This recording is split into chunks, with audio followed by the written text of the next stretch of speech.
السلام عليكم ورحمة الله تعالى وبركاته. وسلامتين صاحبيال meel walba joogtaan si walba muuqaalkan oo idin soo gaarayo ku soo dhawaada shabakada Samdami. magacaygu waa Cabdibaas Xasan Nuur, waxaan ahay aasaasaha akademiyada Samdami.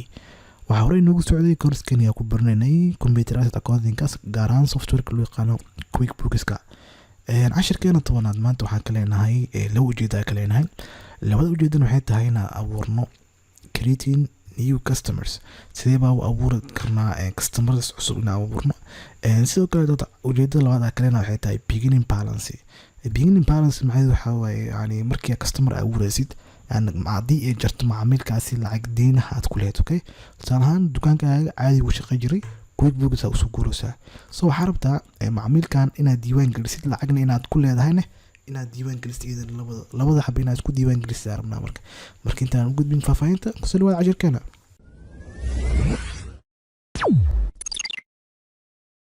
يعني انت لما قد بالقيبت يعني برات كذا مركي اوريست كاستمر يعني كاستمر كاستو wax kaaga dadaada waa safe greenha يعني waqtiga ka rumayo xogtaada computerka ka buuxsamaysa. soo kale dood qof kasto wax kaaga magacaaga sheega dadaada yani Soomaalida waa ognahay marka ma jeclo, laakiin waxa diiwaan gelin doonta oo kaliya yani macaamilka deynka qaadanayo. okay, soo macaamil kasto deynka qaadanayo bis diiwaan gelinayna. soo kale dood macaamil kasto oo wax cash noo gatane hal customer name oo sameeyo doona. okay, cash customer oo bixin doona kaas qof kasta oo cash wax noo gato customer kaas aan gataarina, laakiin si kuwa deynta ka qaadanayo kaliya ay diiwaan gelin doonta.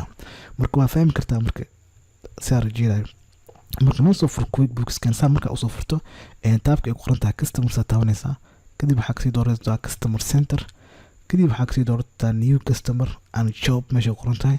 kadib waxaa dhihi doontaa new customer.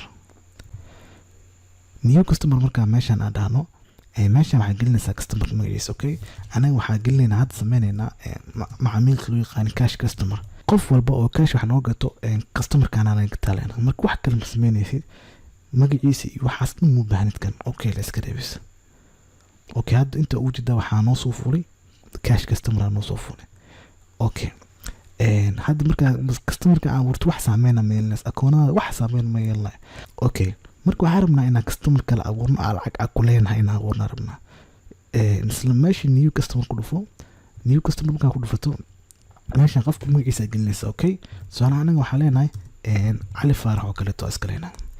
opening balance Cali Faarax lacag ma ku leedahay ha tusaale ahaan $120 ku leeyahay iska dhig $120 ku leeyahay. marka sidoo kale dad waxay gashanaysaa meeshan customer-ka magaciisa markaa geliso meeshan hoos waxay gelinaysaa يعني numberka customer-ka kala xiriireed.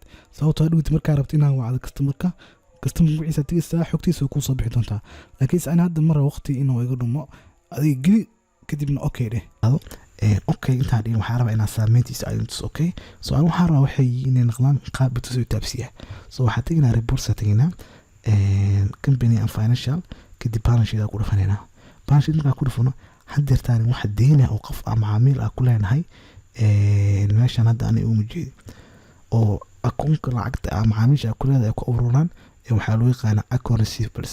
account receivable haddeertaan meeshan ugu jeedo.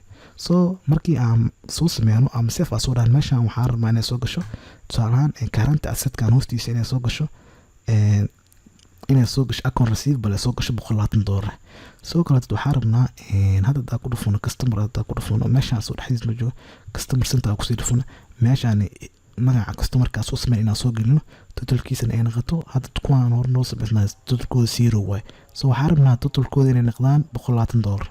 okay, markii asana ugu soo noqono shaashadeena data okay leena bis hadda transaction-ka dhan uu dhacaya inta uu joraysa uu jida inaan soo baxay Cali Faarax balance-ga ku leenahay inuu yahay $120. reports-kana dayada soo reports company and financial balance sheet-kana da ku dhufano meeshan uu jida inay soo baxay account receivable $120 noogu jirto. soo macaamilkaas waxa ku leenahay $120 ku leenahay. waxaan rajeynayaa inaad fahantiin cashirkeena tobanaad oo ay tusay. fadlan haddii aad muuqaalka dhamaysatay waxaan si sharaf leh kaaga codsanayaa inaad muuqaalkan like saarto. waa Cabdibaas Xasan Nuur oo idin leh adoo dhaxal reebi kara waa noqon inta ala tabin. subxaana rabbika rabbil izzati amma yasifuuna wa salaamun ala al mursaliin walxamdu lillahi rabbil caalamiin.